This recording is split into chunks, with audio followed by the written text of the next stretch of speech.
Hi everyone, this is part 4, looking at recruiting and supply and demand in the world of human resources. When we're talking about recruiting, we're asking the question, how are we going to attract good people to come work here? And specifically in this video, we're looking at the supply and demand questions. When we're talking about supply in the world of human resources, we're talking about asking questions like, how many people want to come work for this company? What is our potential, we use the term in human resources, pool of candidates. How many people are going to apply? Then we ask, should we be looking externally or internally? The term internal, we've had before. Internal means inside, external means outside. So what we're talking about here is, do we want to take somebody who's a current employee and promote them to a higher position? Or do we want to look outside the company and bring somebody in? So internal versus external. Then there comes geographic questions. If we are going to hire external, where do we want to look? Do we want to hire people in this region? Do we want to hire people outside of the region? So forth. So geographic questions come into play there. Talking about internal versus external. When we're talking about internal, as I said, it means that you're promoting somebody, promoting a current employee to a higher position. And there are several advantages to doing this. One of the main advantages is that the person that you are hiring knows the culture. So they know what it's like to work here, and that's both good for the employee and it is good for the company. It's good for the employee because the employee knows when you work at a place and you're comfortable working there, then your desire to stay there is higher. And so if you have a chance for a higher promotion, to be promoted to a higher position, that's great.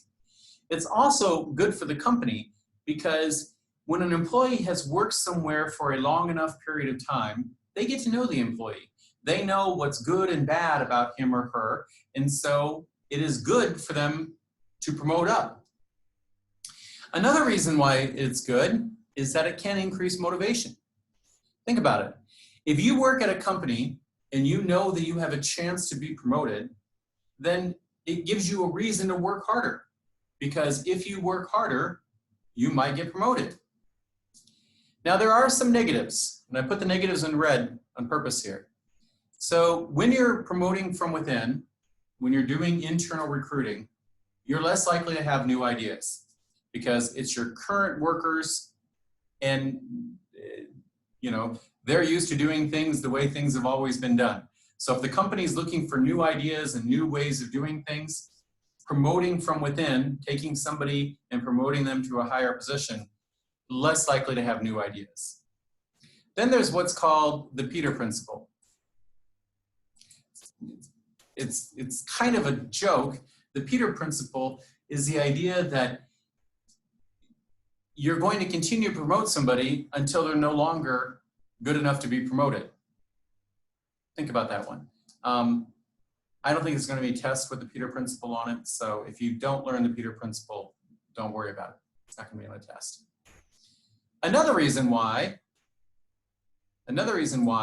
it might not be good to promote from within is a story about my life, and I'll delete it from the official record there. It's a story from my life. So at the last place I worked at in America, I was teaching human resources. And one of the things I had my students do is give me a resume. And so they did that. They made a resume, a CV, and gave it to me. And many of them gave me resumes and CVs that were really bad. They had spelling mistakes on them. They were just not good.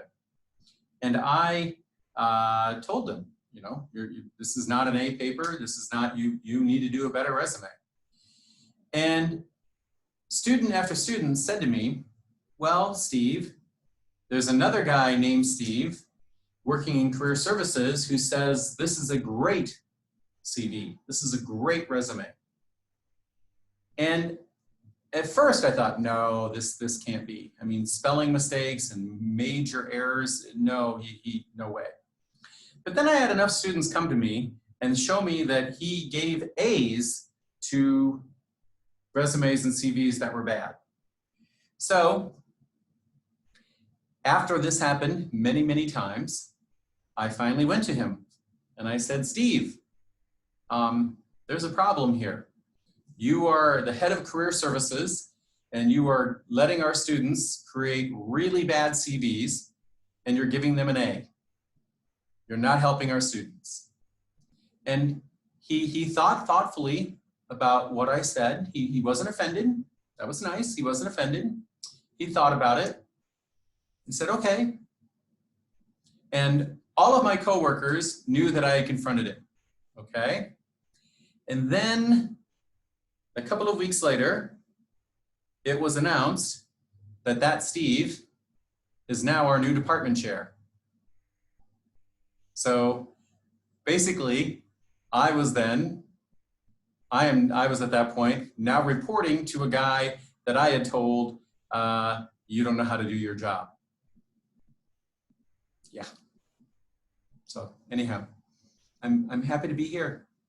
No, in all truth, I ended up working for that guy, Steve, for a couple of years, and I disliked him for a lot of reasons, but he actually wasn't that terrible as a boss. He was okay as a manager, but yeah, he was not very good at his job.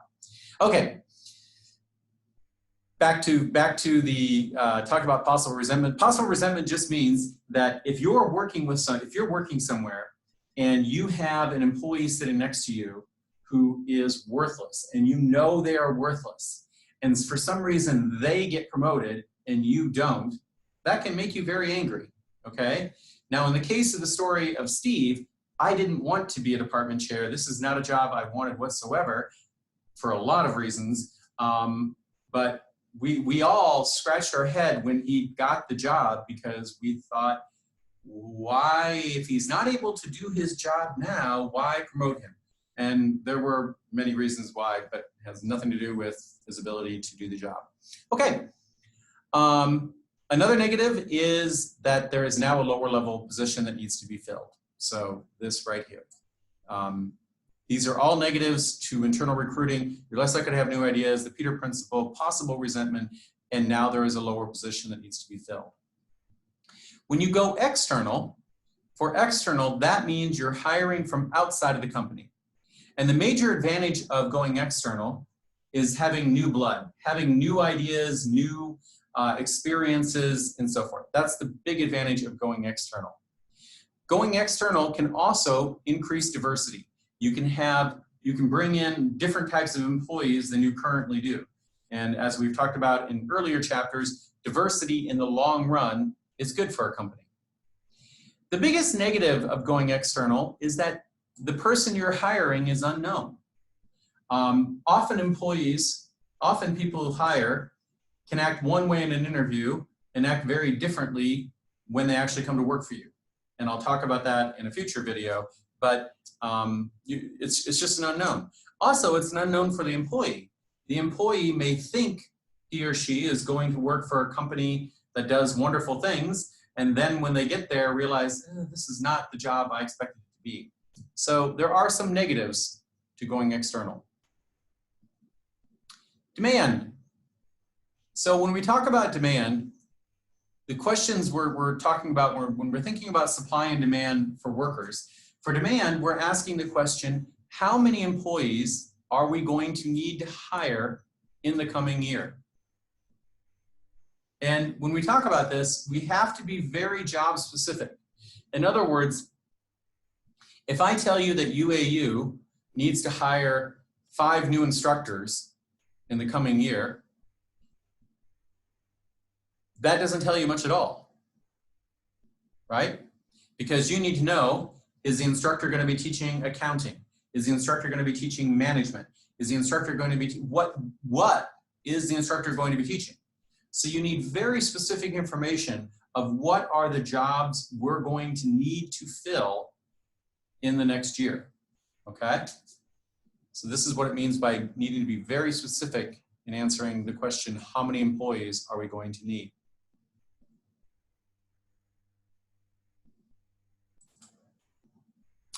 So the first real question you need to ask here is, why would we need to hire new employees? And there's really only two reasons why companies need to hire new people. People leave the company. That is what's called turnover. People leave the company for whatever reason, and it's called turnover. People leave for, and when it's turnover, they're leaving for another job, go to work somewhere else. They may retire. So they decide, I'm done working, I want to retire, I want to start my own business, I want to do something else. Or sometimes you have to terminate people. They're not doing their job, so you have to terminate them, fire them. And so these are the three reasons why companies need to hire new employees. And then ultimately it asks the question, how many are we going to need to hire? So when it comes to filling new positions, there are really only two reasons why companies need to fill new positions. One is that there's growth. The company is growing fast, and because it's growing fast, it simply needs to hire more employees. Another reason on the same idea is that maybe there is some new service that the company is offering, and with that new service, the company needs to hire new people. And as I mentioned above, there's turnover, which turnover is replacing workers who retire, quit, and are terminated. Now, the last question I'm going to leave for you in this video that I want you to think about before you watch the next video is that companies monitor turnover very carefully. UAU looks at turnover. Every company, every HR person I've ever talked to at any business closely monitors turnover. It's one of the things that they consider very, very important. Why? Think about that, and that's where we'll start the next video.